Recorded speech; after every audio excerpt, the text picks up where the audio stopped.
I have written an account of how I responded to the decision of 6 elders in a church that I attended in the UK called Jesus is the Lord, and they decided that women qualified to be elders in the church. This was in 1999. This took me by surprise, and I believe this went against the biblical teaching related to male and females in the church. My understanding about the things of relating to salvation were essentially Augustinian or Calvinistic. I knew nothing of Preterism and had views that the end times were yet to be fulfilled. When I discovered Preterism in about 2004, I learned the essentials from James Stuart Russell's book, The Parousia. I soon learned that Preterism in its various forms was growing, and there were increasing numbers of people accepting this view of eschatology. There seemed to be a movement in America and worldwide, but not so in Britain regarding end-times theology.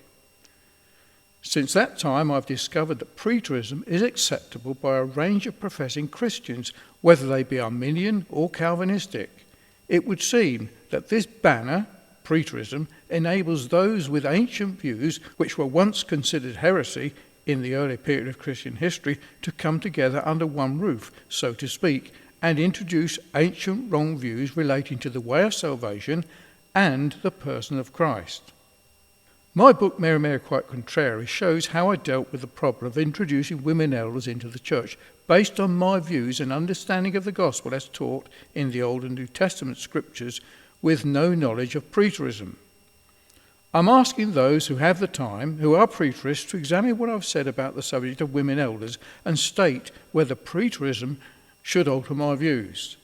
Please click the link below to access the book Mary, Quite Contrary, or Does the Lord Jesus Want Women to Rule as Elders in His Church? And I would really appreciate your feedback. If you appreciate this video, please click subscribe.